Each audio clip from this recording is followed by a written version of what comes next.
पूरा उत्तर भारत इस वक्त भयंकर गर्मी की चपेट में है। राजधानी दिल्ली की अगर बात करें तो राजधानी दिल्ली में हीट वेव ने लोगों का जीना मुहाल कर रखा है।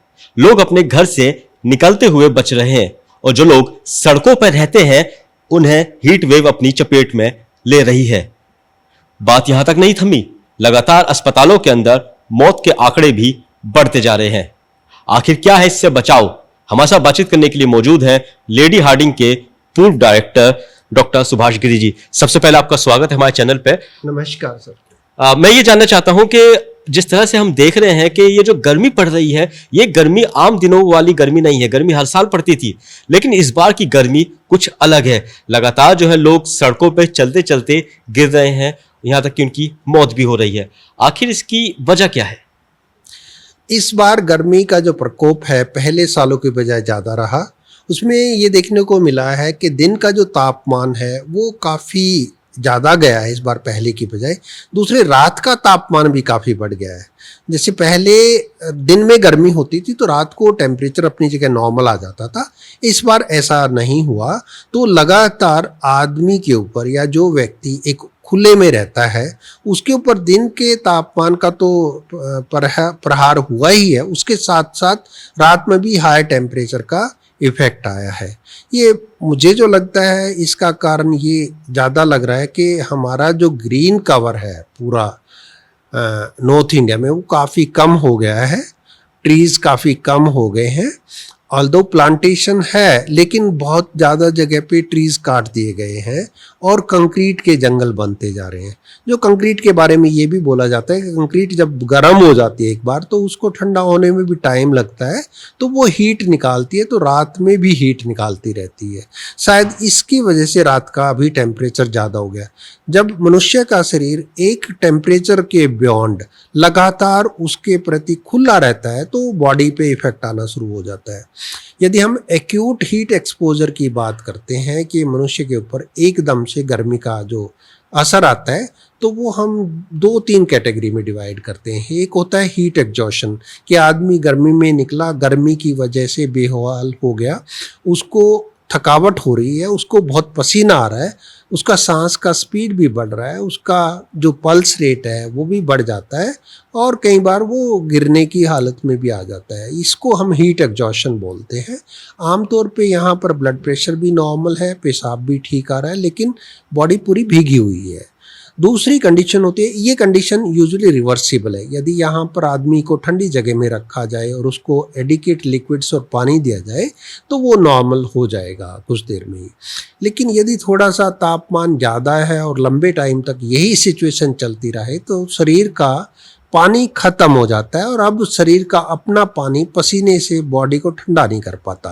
तो इसकी वजह से जो बाहर का टेम्परेचर मान लो 45 है, 47 है, तो हमारी बॉडी भी वही टेम्परेचर, उसी टेम्परेचर की तरफ जाने की कोशिश करती है। यानी कि बॉडी अपने आप को नॉर्मल जो 98.4 डिग्री टेम्परेचर होता है उस पर मेंटेन नहीं कर पाती। तो इसकी वजह से धीरे धीरे करके शरीर का तापमान बढ़ने लगता है। जब ये तापमान 105 चला जाता है तो हम इसको हाइपरथर्मिया बोलते हैं।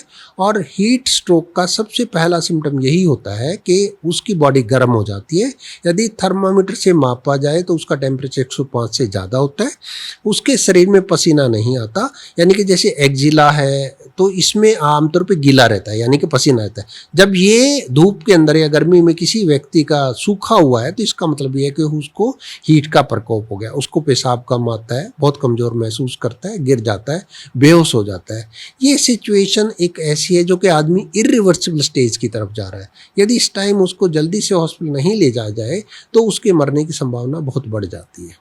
ये बताइए, जिस तरह से अभी हम कुछ दिनों में देख रहे हैं कि अस्पतालों के अंदर मौत के आंकड़े जो हैं हीट वेव के चलते, अब तो डॉक्टरों ने भी कह दिया है और अस्पताल भी कह रहे हैं कि हीट के मामले आ रहे हैं, मौत के आंकड़े बढ़ रहे हैं, लेकिन पहले ऐसा नहीं देखा जाता था। तो आखिर अब ऐसी क्या वजह है कि जिसकी वजह से लोग सड़कों पर चल रहे हैं और चलते चलते अचानक से उनके सर में दर्द होता है, गिर जाते हैं, अस्पताल लेके जाते हैं, उनकी मौत हो जाती है?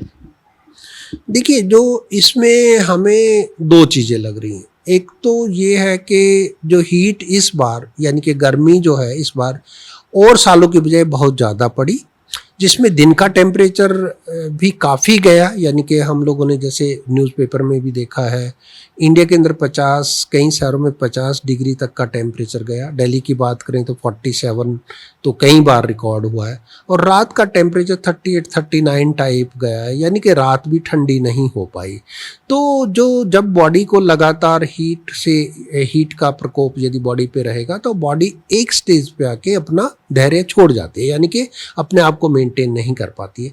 और ये वो लोग हैं जो लगातार बाहर कहीं काम करते हैं, वेंडर हैं, या सड़क पे किसी वजह से मेंटल प्रॉब्लम की वजह से, या जिनके अपने घर नहीं है, इन लोगों को आमतौर पे इस टेम्परेचर में ये लोग पाए जाते हैं। तो इन पे सबसे ज़्यादा इफेक्ट आया है, क्योंकि रात में भी इनके शरीर में वो रेस्पाइट नहीं मिला। और जब ये वाली सिचुएशन है तो एक्यूट सिचुएशन जो प्रेजेंट कर रही है, हमने जो देखा वो हीट एग्जॉशन की कर रही है, हीट स्ट्रोक की कर रही है। जिनको पहले ही कुछ बीमारियां हैं उन लोगों को जल्दी से और ज़्यादा प्रकोप होता है लू लगने का, यानी कि हीट स्ट्रोक में उनके जाने की संभावना ज़्यादा रहती है।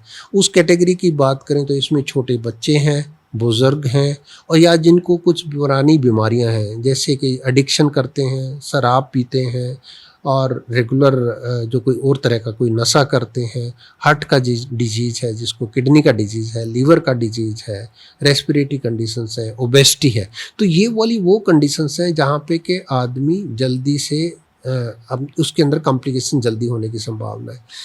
हीट स्ट्रोक में जब हम बात करते हैं, यानी कि जब टेम्परेचर 105 के बियॉन्ड चला जाता है और शरीर का पानी कम हो जाता है, तो इसको पेशाब आना बंद हो जाता है और किडनी फेलियर होनी शुरू हो जाती है। उसके साथ ही एक टेम्परेचर तक हमारी बॉडी के एंजाइम्स और हार्मोन काम करते हैं। एक उस टेम्परेचर के बियॉन्ड यदि जाता है तो बॉडी के hormonal failure as well as enzyme failure होना शुरू हो जाता है। यानी कि हमारा जो बॉडी का सिस्टम जो एक सेल से बना हुआ है, वो हर सेल अपना काम, उसका काम करने का डिरेंजमेंट शुरू हो जाता है। यदि सिचुएशन कुछ देर तक रहती है, हम इसको रिवर्स नहीं कर पाते, तो वो सेल मरना शुरू हो जाता है। तो इस तरह से करके उसका इफेक्ट ब्रेन पे, हार्ट पे, किडनी पे, लीवर पे, सभी जगह पे आना शुरू हो जाता है। ये बताइए कि जो मरने वाले जो लोग हैं जो अस्पताल में आते हैं, ज़्यादातर कौन होते हैं? जो लोग सड़कों पे रहते हैं वो हैं, या फिर जिनके पास अपने अपने घर हैं?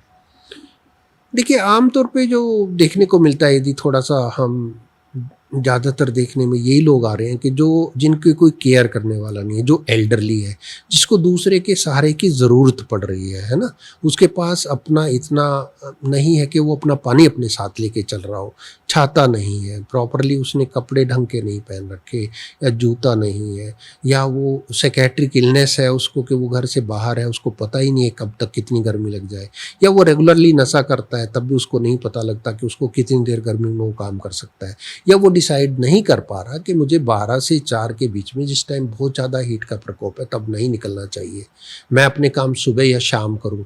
वो ये डिसाइड जो नहीं कर पा रहा, उसी ग्रुप के लोग इसमें आ रहे हैं। जो वेल टू डू लोग हैं वो तो अफोर्ड करते हैं, उनके घर भी एसी हैं, या घरों में कूलर है, गाड़ियाँ एसी हैं, तो उन लोगों में ये वाला संभावना नहीं रहती, वो कहीं पे भी पानी और लिक्विड्स ले सकते हैं। जिन लोगों की पॉकेट भी तंग है, वही लोग इससे ग्रसित ज़्यादा हो रहे हैं। अच्छा, ये बताइए कि चलिए ये तो आपने बात बताई, तो अब ये बताइए कि आखिर से बचाव के क्या उपाय हैं कि आम जनता जो है वो इससे बच सके? इसमें भी मैं 2 तरह से इसको लूँगा। एक तो हम लॉन्ग टर्म प्लानिंग की बात करें तो हम हर व्यक्ति का, हमारी गवर्नमेंट का, प्लानर्स का, और हम as a individual, as a person, Indians, भारतीय होने के नाते हम सबका फ़र्ज़ बनता है कि हम ट्रीज़ लगाएं और ग्रीनरी बढ़ाएं। और किसी तरह से जो कंक्रीट के जंगल या हमारी जो रिवॉल्यूशन है इंडस्ट्रियल और जो हम प्रोग्रेस कर रहे हैं, इसमें भी किसी तरह से ग्रीन एनर्जी का यूज़ करना शुरू करें, और वहाँ पर भी रूफ्स पे या जहाँ मौका मिलता है, जो भी पैच मिलता है उसमें ट्रीज़ लगाएं। तो इससे क्या होगा कि इम्बैलेंस, जो इकोलॉजिकल इम्बैलेंस हो रहा है, जो एनवायरमेंटल इम्बैलेंस हो रहा है, वो कम हो जाएगा, कार्बन फुटप्रिंट कम हो जाएगा, इंडस्ट्रियल जो पॉल्यूशन निकलता है या टेम्परेचर जो राइज होता है वो कंप्लीटली कम होगा। तो हम वेस्टेज एनर्जी का ना करें, और जितना भी हो सके ग्रीन को बढ़ावा दें, कार्बन फुटप्रिंट को कम करें, ताकि हमारा इकोलॉजिकल सिस्टम, हमारा एनवायरनमेंट बच सके। यदि जैसे पुराने टाइम में हम सब लोग पेड़ों की पूजा करते थे, आज दोबारा से बोलना चाहूँगा कि पेड़ों की पूजा करिए, उनको लगाइए, और जो लगे हुए उनको काटिए मत, उनको बचाइए। यही मेरा सभी देशवासियों को संदेश है। चलिए, संदेश तो आपने बहुत अच्छा दिया, लेकिन अगर आपका संदेश देशवासी या जनता मानती है तो बहुत अच्छी बात है। लेकिन क्या लगता है कि इस साल जैसी गर्मी पड़ी है, अगर सिचुएशन को ना संभाला गया तो आने वाला समय जो है वो कैसा होगा?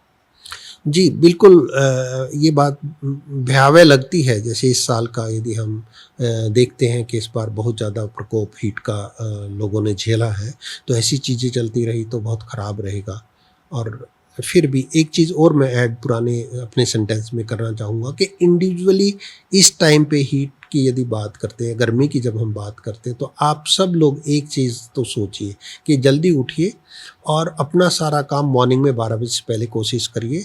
2 टाइम शिफ्ट कर लीजिए अपना काम करने का और बीच में बिल्कुल छुट्टी रखिए। मज़दूरों की भी छुट्टी होनी चाहिए, सभी एम्प्लॉइज़ के बीच में छुट्टी होनी चाहिए। और जो लोग सड़क पे काम करते हैं, स्पेशली जिनके अपने मतलब जो वेंडर्स हैं या जिनको सड़क पे निकलना ही पड़ रहा है, चाहे कुछ भी हो, जो 12 बजे से 4 बजे तक ना निकले, और यदि निकलना भी पड़े तो एडिकेट पानी पिएं, अपने साथ पानी लेके जाएं, सिर पे कपड़ा ढांपें या छाता लेके जाएं। किसी इस तरह से अपनी दिनचर्या का यदि हम करेंगे तो इससे हमें प्रभाव पड़ेगा। ये बिल्कुल सही बात है। ORS पीजिए या रूटीन पानी भी अपने साथ रेगुलर रखिए, नींबू का पानी, नारियल का पानी, जो जहाँ लिक्विड आपको अच्छा साफ सुथरा लिक्विड मिल रहा है वो वहीं पर आप लीजिए उसको, वो आपको हेल्प करेगा। अच्छा डॉक्टर साहब, ये बताइए कि हमारी जो कम्युनिटी है, तो उस कम्युनिटी के अंदर ऐसा कौन सा ग्रुप है जिसे सबसे ज़्यादा हीट वेव से बचाव की ज़रूरत है? कौन सा ऐसा वो है? देखिए, मैं यहाँ पर बोलना चाहूँगा कि सबसे ज़्यादा इम्पॉर्टेंट है एक तो बच्चा, जिसको नहीं पता होता कि उसको गर्मी में कितनी देर खेलना है। एक प्रेग्नेंट मदर्स, जो प्रेग्नेंट लेडीज़ हैं, इसमें देखा गया है कि वो गर्मी की वजह से उनकी प्रेगनेंसी पे बहुत बैड इफ़ेक्ट आता है। और इसमें जैसे जो उनका कई बार बच्चा ख़राब होने की संभावना भी रहती है यदि वो ज़्यादा देर गर्मी में रहती हैं। और ये देखा गया है कि उनके बच्चा जो या तो प्री टर्म डिलीवरी हो जाएगा या कई बार MTP भी, मतलब उसका अबॉर्शन भी हो जाता है। तो एक तो ये ग्रुप है प्रेग्नेंट मदर्स का और छोटे बच्चों का, जिनको बिल्कुल ख्याल रखना चाहिए। दूसरा, जो लोग हमारे ऊपर डिपेंडेंट हैं, जैसे एल्डरली है, सीनियर सिटीजन है, किसी को इलनेस है जो कि अपनी केयर अपने आप नहीं कर पा रहा, एक उस ग्रुप पे पूरा ध्यान देना चाहिए।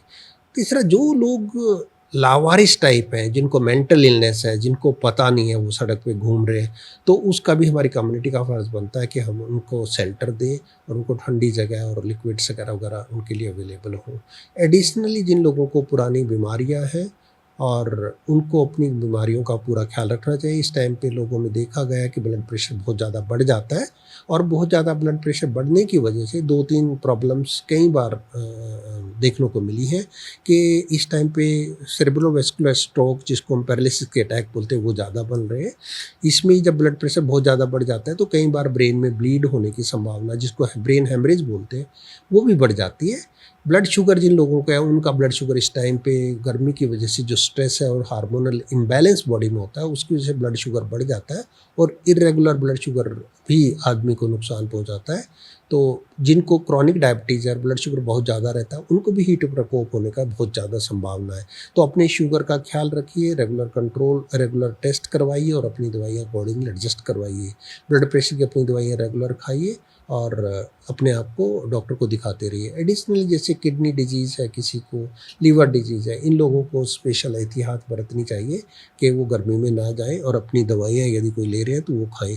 दोबारा से मैं ये लोगों को बोलना चाहूँगा, सभी भाइयों से रिक्वेस्ट करना चाहूँगा कि जो लोग नशा करते हैं उनको किसी तरह से कोई डी एडिक्शन सेंटर या घर में रख के, ताकि वो ड्रिंक्स ना करें, और ड्रिंक्स यदि वो करते हैं तो वहाँ एडिकेट वाटर उनको दिया जाना चाहिए। वो इसका ध्यान रखें कि ड्रिंक कर लें और पानी भी ना पिएं, गर्मी में जाएं, तो इससे उनको हीट स्ट्रोक की बहुत ज़्यादा संभावना है। बहुत देखा गया है जो एडिक्टेड लोग हैं उनके अंदर लू लगने का जो कंपैरेटिवली ज़्यादा संभावना रहती है। तो ये थे हमारे साथ बातचीत करने के लिए सुभाष गिरी जी, जिन्होंने जो हमसे चर्चा की है हीट वेव को लेकर की है और उन्होंने बताया किस तरह से हीट वेव से बचा भी जा सकता है। कैमरामैन विनोद चौधरी के साथ वाजिद अली, नवोदय टाइम्स।